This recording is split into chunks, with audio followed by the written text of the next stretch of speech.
A man stood upon a railroad bridge in northern Alabama, looking down into the swift water 20 feet below. The man's hands were behind his back, the wrists bound with a cord. A rope closely encircled his neck. It was attached to a stout crosstimber above his head, and the slack fell to the level of his knees. Some loose boards laid upon the ties supporting the rails of the railway supplied a footing for him and his executioners, 2 private soldiers of the Federal Army, directed by a sergeant who in civil life may have been a deputy sheriff. At a short remove upon the same temporary platform was an officer in the uniform of his rank, armed. He was a captain. A sentinel at each end of the bridge stood with his rifle in the position known as support, that is to say, vertical in front of the left shoulder, the hammer resting on the forearm thrown straight across the chest, a formal and unnatural position, enforcing an erect carriage of the body. It did not appear to be the duty of these 2 men to know what was occurring at the center of the bridge. They merely blockaded the 2 ends of the foot planking that traversed it. Beyond one of the sentinels nobody was in sight. The railroad ran straight away into a forest for 100 yards, then, curving, was lost to view. Doubtless there was an outpost farther along. The other bank of the stream was open ground, a gentle slope topped with a stockade of vertical tree trunks, loopholed for rifles, with a single embrasure through which protruded the muzzle of a brass cannon commanding the bridge. Midway up the slope between the bridge and fort were the spectators, a single company of infantry in line, at parade rest, the butts of their rifles on the ground, the barrels inclining slightly backward against the right shoulder, the hands crossed upon the stock. A lieutenant stood at the right of the line, the point of his sword upon the ground, his left hand resting upon his right. Excepting the group of 4 at the center of the bridge, not a man moved. The company faced the bridge, staring stonily, motionless. The sentinels, facing the banks of the stream, might have been statues to adorn the bridge. The captain stood with folded arms, silent, observing the work of his subordinates, but making no sign. Death is a dignitary who when he comes announced is to be received with formal manifestations of respect, even by those most familiar with him. In the code of military etiquette silence and fixity are forms of deference. The man who was engaged in being hanged was apparently about 35 years of age. He was a civilian, if one might judge from his habit, which was that of a planter. His features were good, a straight nose, firm mouth, broad forehead, from which his long, dark hair was combed straight back, falling behind his ears to the collar of his well-fitting frock coat. He wore a mustache and pointed beard, but no whiskers. His eyes were large and dark gray, and had a kindly expression which one would hardly have expected in one whose neck was in the hemp. Evidently this was no vulgar assassin. The liberal military code makes provision for hanging many kinds of persons, and gentlemen are not excluded. The preparations being complete, the 2 private soldiers stepped aside and each drew away the plank upon which he had been standing. The sergeant turned to the captain, saluted and placed himself immediately behind that officer, who in turn moved apart 1 pace. These movements left the condemned man and the sergeant standing on the 2 ends of the same plank, which spanned 3 of the crossties of the bridge. The end upon which the civilian stood almost, but not quite, reached a 4th. This plank had been held in place by the weight of the captain, it was now held by that of the sergeant. At a signal from the former the latter would step aside, the plank would tilt and the condemned man go down between 2 ties. The arrangement commended itself to his judgment as simple and effective. His face had not been covered or his eyes bandaged. He looked a moment at his unsteadfast footing, then let his gaze wander to the swirling water of the stream racing madly beneath his feet. A piece of dancing driftwood caught his attention and his eyes followed it down the current. How slowly it appeared to move. What a sluggish stream. He closed his eyes in order to fix his last thoughts upon his wife and children.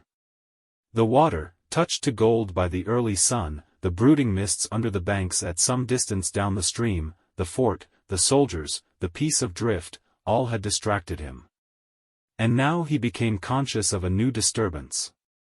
Striking through the thought of his dear ones was sound which he could neither ignore nor understand, a sharp, distinct, metallic percussion like the stroke of a blacksmith's hammer upon the anvil, it had the same ringing quality. He wondered what it was, and whether immeasurably distant or nearby, it seemed both. Its recurrence was regular, but as slow as the tolling of a death knell. He awaited each new stroke with impatience and, he knew not why, apprehension. The intervals of silence grew progressively longer, the delays became maddening. With their greater infrequency the sounds increased in strength and sharpness. They hurt his ear like the thrust of a knife, he feared he would shriek. What he heard was the ticking of his watch. He unclosed his eyes and saw again the water below him. If I could free my hands, he thought, I might throw off the noose and spring into the stream. By diving I could evade the bullets and, swimming vigorously, reach the bank, take to the woods and get away home. My home, thank God, is as yet outside their lines, my wife and little ones are still beyond the invaders' farthest advance. As these thoughts, which have here to be set down in words, were flashed into the doomed man's brain rather than evolved from it, the captain nodded to the sergeant. The sergeant stepped aside. Peyton Farquhar was a well-to-do planter, of an old and highly respected Alabama family. Being a slave owner and like other slave owners a politician, he was naturally an original secessionist and ardently devoted to the Southern cause. Circumstances of an imperious nature, which it is unnecessary to relate here, had prevented him from taking service with that gallant army which had fought the disastrous campaigns ending with the fall of Corinth, and he chafed under the inglorious restraint, longing for the release of his energies, the larger life of the soldier, the opportunity for distinction. That opportunity, he felt, would come, as it comes to all in wartime. Meanwhile he did what he could. No service was too humble for him to perform in the aid of the South, no adventure too perilous for him to undertake if consistent with the character of a civilian who was at heart a soldier, and who in good faith and without too much qualification assented to at least a part of the frankly villainous dictum that all is fair in love and war. One evening while Farquhar and his wife were sitting on a rustic bench near the entrance to his grounds, a grey-clad soldier rode up to the gate and asked for a drink of water. Mrs. Farquhar was only too happy to serve him with her own white hands. While she was fetching the water her husband approached the dusty horseman and inquired eagerly for news from the front. "The Yanks are repairing the railroads," said the man, "and are getting ready for another advance. They have reached the Owl Creek Bridge, put it in order and built a stockade on the north bank. The commandant has issued an order, which is posted everywhere, declaring that any civilian caught interfering with the railroad, its bridges, tunnels, or trains will be summarily hanged." I saw the order. "How far is it to the Owl Creek Bridge?" Farquhar asked. "About 30 miles. Is there no force on this side of the creek?" "Only a picket post half a mile out, on the railroad, and a single sentinel at this end of the bridge." "Suppose a man, a civilian and student of hanging, should elude the picket post and perhaps get the better of the sentinel," said Farquhar, smiling, "what could he accomplish?" The soldier reflected. "I was there a month ago," he replied. "I observed that the flood of last winter had lodged a great quantity of driftwood against the wooden pier at this end of the bridge. It is now dry and would burn like tinder." The lady had now brought the water, which the soldier drank. He thanked her ceremoniously, bowed to her husband and rode away. An hour later, after nightfall, he repassed the plantation, going northward in the direction from which he had come. He was a Federal scout. As Peyton Farquhar fell straight downward through the bridge he lost consciousness and was as one already dead. From this state he was awakened, ages later, it seemed to him, by the pain of a sharp pressure upon his throat, followed by a sense of suffocation. Keen, poignant agonies seemed to shoot from his neck downward through every fiber of his body and limbs. These pains appeared to flash along well-defined lines of ramification and to beat with an inconceivably rapid periodicity. They seemed like streams of pulsating fire heating him to an intolerable temperature.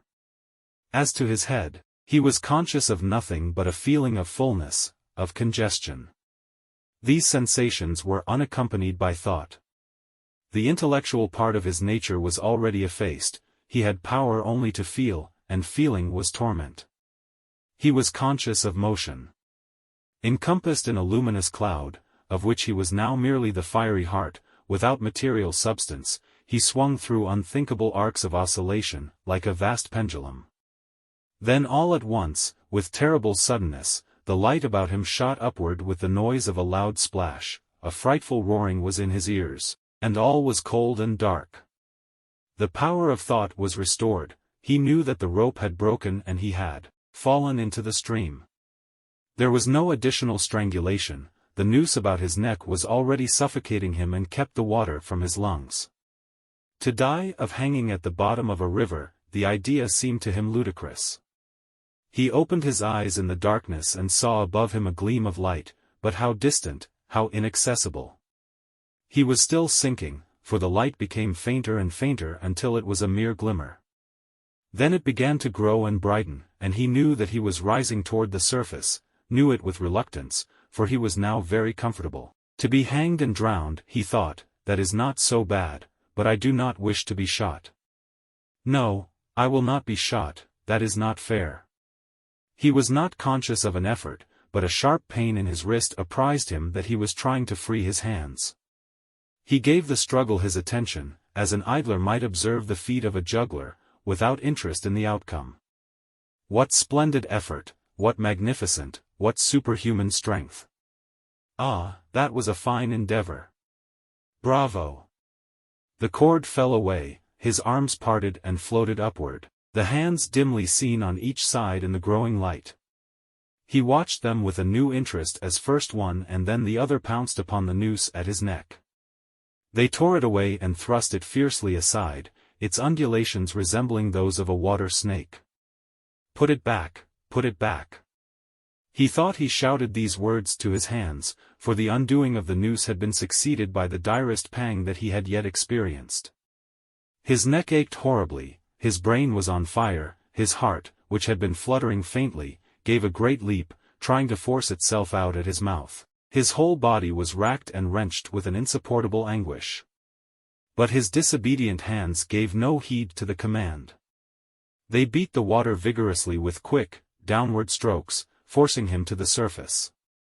He felt his head emerge, his eyes were blinded by the sunlight, his chest expanded convulsively, and with a supreme and crowning agony his lungs engulfed a great draught of air, which instantly he expelled in a shriek.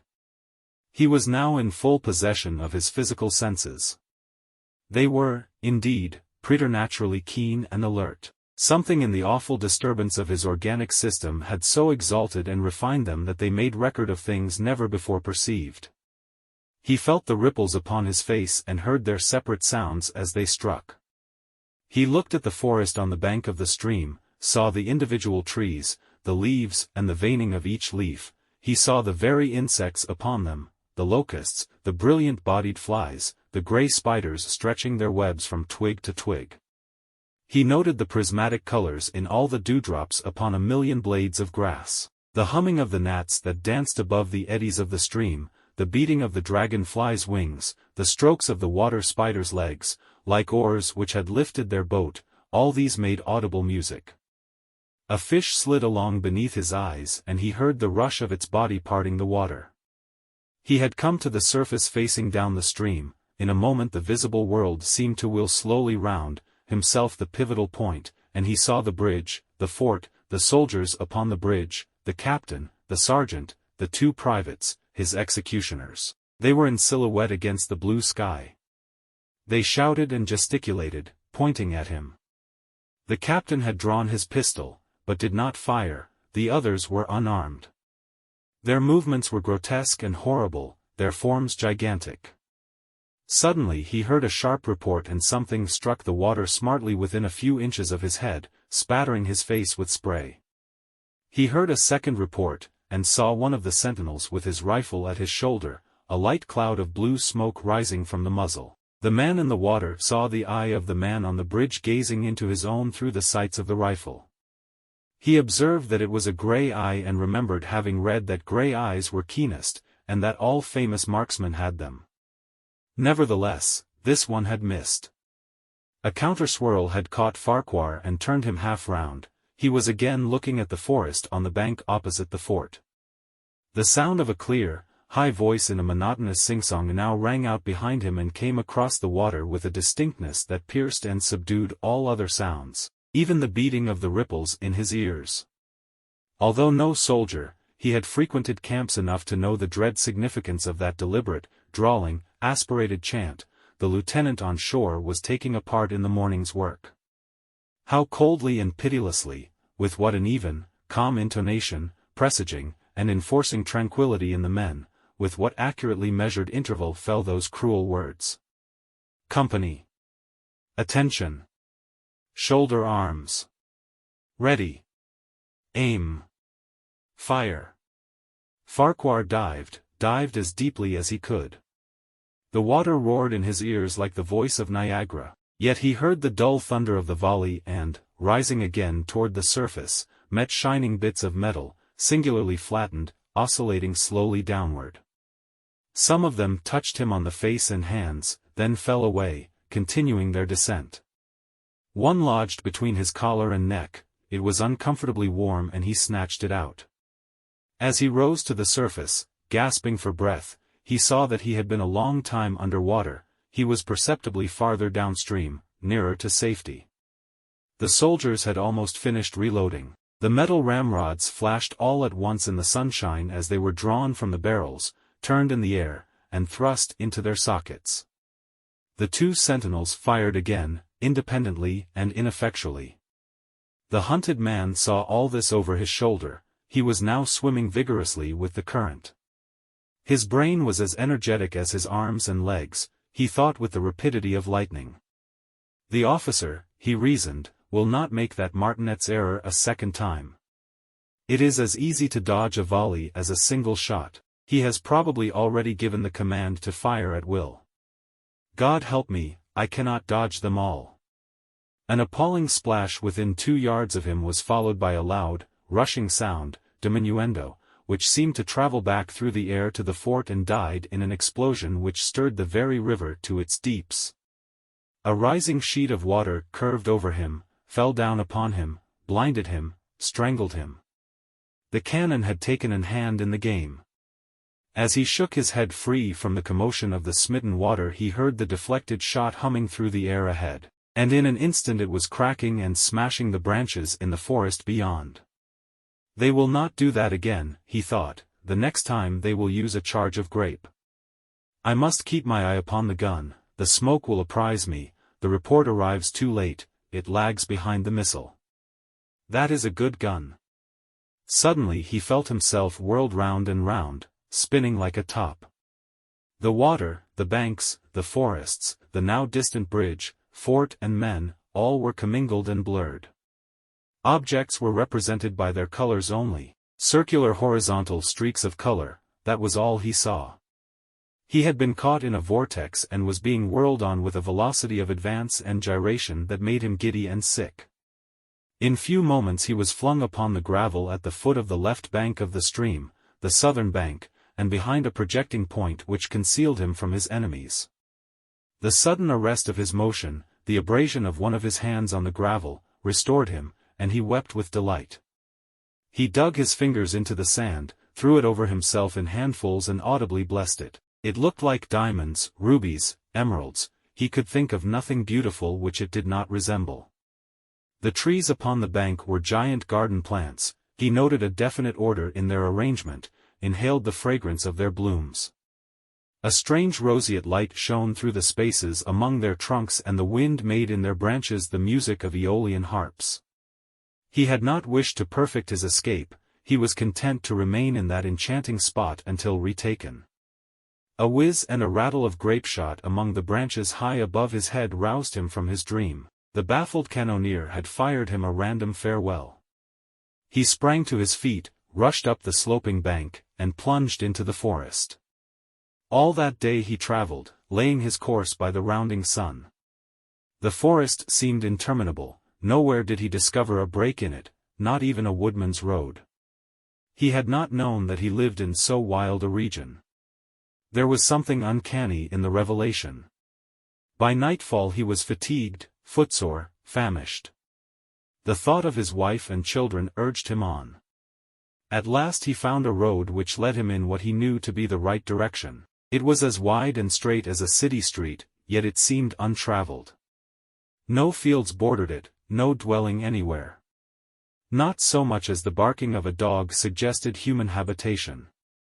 The black bodies of the trees formed a straight wall on both sides, terminating on the horizon in a point, like a diagram in a lesson in perspective. Overhead, as he looked up through this rift in the wood, shone great golden stars looking unfamiliar and grouped in strange constellations. He was sure they were arranged in some order which had a secret and malign significance. The wood on either side was full of singular noises, among which, once, twice, and again, he distinctly heard whispers in an unknown tongue. His neck was in pain and lifting his hand to it found it horribly swollen. He knew that it had a circle of black where the rope had bruised it. His eyes felt congested, he could no longer close them. His tongue was swollen with thirst, he relieved its fever by thrusting it forward from between his teeth into the cold air. How softly the turf had carpeted the untraveled avenue, he could no longer